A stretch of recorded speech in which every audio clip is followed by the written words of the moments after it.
Fight week is here, and UFC 290 is this weekend. After a couple of lackluster pay-per-views, this event feels massive. Mark and I are going to make our predictions for the event, but before we do, if you're new here, make sure you subscribe as we have brand new videos every single week.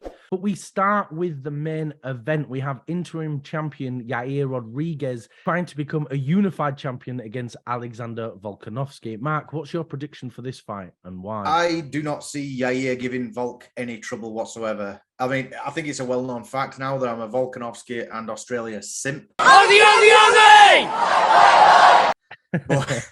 I'm trying to remain as unbiased. With the resume that Volkanovski has, I don't think Yair is going to be able to show him anything that he hasn't seen before. What do you think? Yeah, I'm leaning the same thing. I am just going to have to pick Volk. I don't see Yair having much success at all. But Yair does have some very interesting striking, and he can throw out some wild stuff. He's very well rounded. He's got a decent gas tank. He is a good fighter, and I think we might see him give a lot more trouble than anyone else apart from Max. You know, he does have a lot of skills and a lot of abilities, but I am going to go Volk by decision because I feel, you know, Yair's probably good enough not to get knocked out by Volk, but I don't see Yair finishing Volk either. So I'm saying a decision for Volk, probably maybe one round to Yair. That's how dominant I think it will be. Yeah, it's a bold prediction, but I mean, it's not unrealistic though, is it? Yair is phenomenal, especially coming off his last win with Josh Emmett, that second round submission. That just came out of nowhere, you know. But I just, like you said, I can imagine it to be quite one-sided for Volkanovski. He's got the whole package, doesn't he? I mean, you know, I'll get some knee pads for the next time we're talking about Volkanovski. I've realized that right now. But I'm just saying, I think that he's going to walk out the winner, and who knows what comes after this fight. Yeah, for sure. And that's the big thing. People are so focused on the next fight. Do you think people are kind of really looking past Yair and seeing who Volk's fighting next? Because I believe I'm doing the same thing. I'm almost looking, right, who's Volk fighting next? Who's Volk fighting next? Rather than focusing on Yair. I currently do think so, because if Volk knocks Yair off, who else is there at featherweight? Realistically, I know there's fights that we do want to see, but, you know, ones that are on a bit of a win streak, who deserve it, that kind of thing. So it's almost as if this is the last piece in the featherweight puzzle for Volkanovski. And after that, what next? Is it a rematch with Islam? Because everyone seems to be calling for that. How great of a fight that was, you know. So I do agree. I think people do look past Yair Rodríguez in this fight, myself included. I really shouldn't do, because I do enjoy watching him fight, but I just don't see him being able to get it done. Yeah, I agree. It's really, really tricky. And it's hard not to look past Yair, isn't it? Because it just seems Volk's just too good now. But I think that's what makes Volkanovski so good, because we're all looking past him, but Volk seems fully focused on Yair and he's not underestimating him. And I think that's, you know, that's why he's so good and he's got such a good champion mindset. Then we have in the co-main event, Brandon Moreno versus Pantoja. Mark, what's your prediction for this fight and why? I think it's going to be third time lucky for Brandon Moreno. I think he's going to be able to get it done, and I think he might even get a stoppage win. What about yourself? Well, that's quite bold. I'm not sure about stoppage win, because with Pantoja, he's never been finished, has he? I don't think. All of his losses have been decisions. So he's obviously very capable on the ground. He's got a decent chin. But with these smaller guys, we don't really get many knockouts anyway, do we? Or very rarely. But I'm definitely leaning Brandon. I think he's going to get a decision, but it's going to be a really, really close decision. But Mark, with Pantoja and Brandon, Pantoja has beaten Brandon twice already, once on the Ultimate Fighter and once in 2018. Do you think this is going to play on Brandon's mind too much? No, to be quite honest, that's my simple answer. I think the Ultimate Fighter is probably more of a lucky dip sort of thing, you know, because you're not as well constructed a fighter as what the level they are now. 2018 was a long time ago. That was 5 years ago. And especially coming off the high level quadrilogy that he's had with Figgy, that kind of thing. I think he's just going to be that focused. He's the champion. I don't think these past losses are going to affect him very much leading into this fight. I think he's got a champion's mindset. And I think he's just going to be able to remain focused throughout the duration of the fight. Yeah, I agree entirely. I feel as though Brandon has moved on so much since their fight in 2018. He has gone through multiple 5-round wars. He's become a completely different fighter from when he fought then. So it's a different person. And I think Pantoja knows that as well. But I think Pantoja will come in with a lot of confidence, because if you've beaten someone twice already, no matter what, that is there, isn't it? There is that confidence, but then maybe he comes in slightly too overconfident. But yeah, I agree. Brandon is just a different fighter, and I don't think this plays much into anything. It feels like a lot of fans are really focused on that, going, "Oh, well, he's beaten twice already, so it's going to happen again." I'm like, why are you putting so much weight on that? It doesn't make much sense to me. It happened to Israel Adesanya with Alex Pereira, so they think that it can happen with every single, look at Kamaru Usman and Leon Edwards, Kamaru beat him years back and then headshot dead, all that kind of stuff. Yeah, exactly. It happens all the time. So, like, look at Dustin and Connor 2 and 3. Everyone thought, oh, well, he's beat Dustin years ago. It's another easy win for him. It's not the way it works. The sport develops, the fighters develop. They're different people. You shouldn't put too much weight on past losses. And then we move on to one of the most exciting fights on the card. We have Robert Whittaker versus Dricus du Plessis. Mark, what's your prediction for this fight and why? Robert Whittaker. Full stop. That's me. I'm Bobby Knuckles all the way. I just think it's too high level, I think. And this isn't just because I love Whittaker itself, but I just think du Plessis, do you really think that he possesses the tools necessary to beat Robert Whittaker, leading onto a title shot with the past resume that he's had? Do you think so? No, not even slightly. It's a very top-heavy division, and Dricus has got very, very lucky with that. When you've got people like Robert Whittaker on the top and Izzy on the top, it makes everyone else just be pushed that much further up because they're trying to get new contenders all the time. There is no way that if this division was more stacked, that du Plessis would be even in this position. You don't get a win over Till and Brunson and that's it. You get a title shot. But, unfortunately, it seems that's the way it's going to go.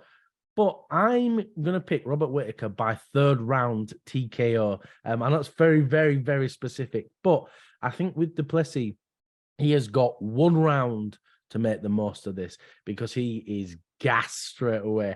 And I know Whittaker doesn't have finishing power, so that's why I am going TKO, because I feel Dricus will be so gassed and so tired, he's just not going to be able to do much. And Whittaker's going to start peppering him up in that 3rd round. He's going to drop him. He's just going to keep wailing on him, and it's going to be a stoppage. That's my very, very specific prediction. This is one of those times, Dwayne, where I really, really hope we're right, because if I see Robert Whittaker seeing stars, I think that'll break my heart. I'll have the tissues out for a second reason that day. It'll just be absolute. And then back out again for the Alex fight.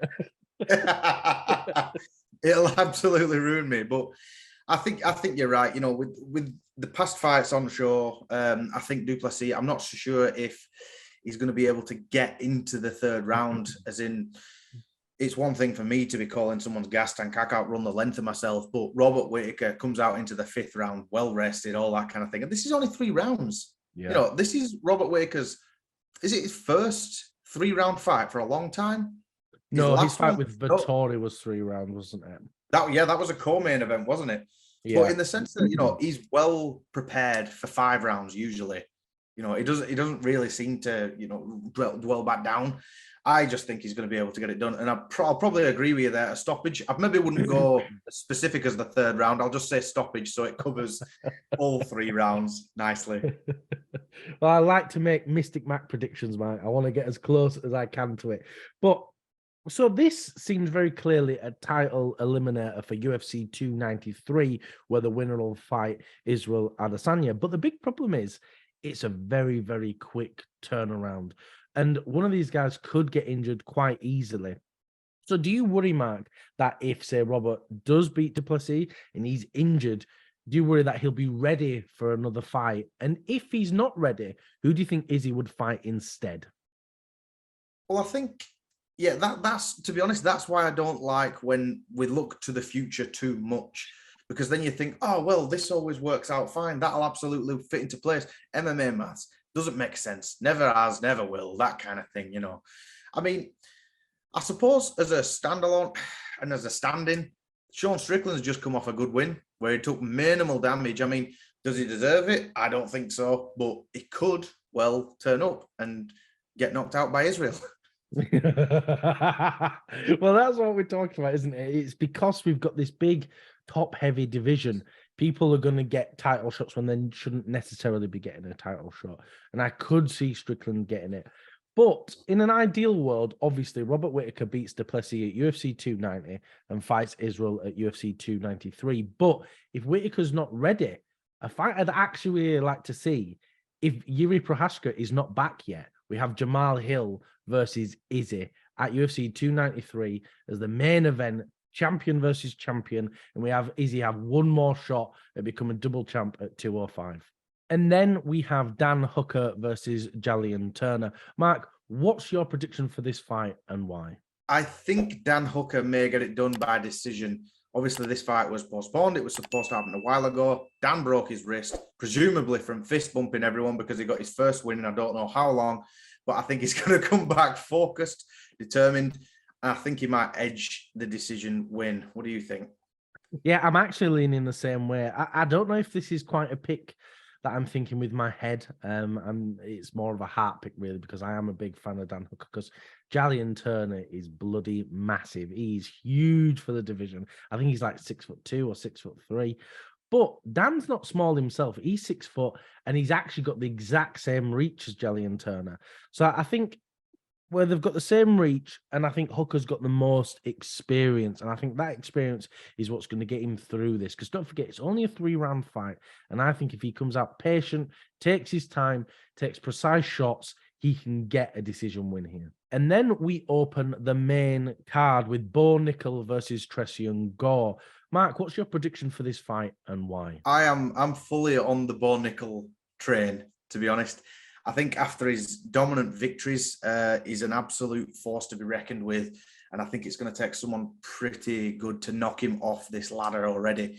I was going to say, I don't think that they would feed him someone who realistically could beat him just to crush this hype train. But look what happened to Rosas Jr. not too long ago. You know, that ended that hype train. So yeah, I think I'm going to go Bo Nickal, maybe even a first round finish, grapple, submission. What do you think?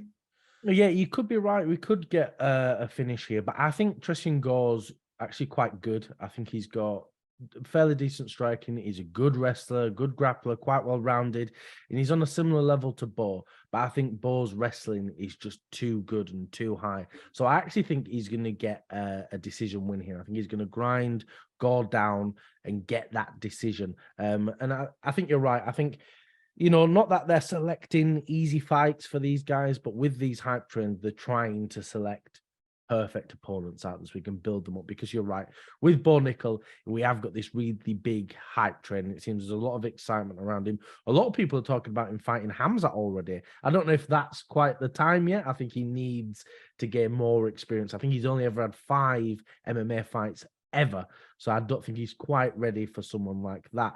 But because of this hype train, Bo Nickal is opening up the main card, and we have Robbie Lawler on the prelims instead. Do you think that's a bit of a slight at Robbie Lawler, especially when this is his retirement fight?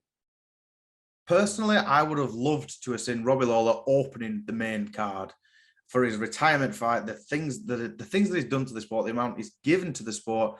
You know, I mean, we could talk all day about Robbie's accolades, you know, but I would have liked to have seen that. You know, like you say, if this is Bo Nickal's 6th MMA fight, get him to the prelims compared to Robbie Lawler, you know, and he brings it every fight as well. He may be 40 or 41 or something, but it doesn't look it.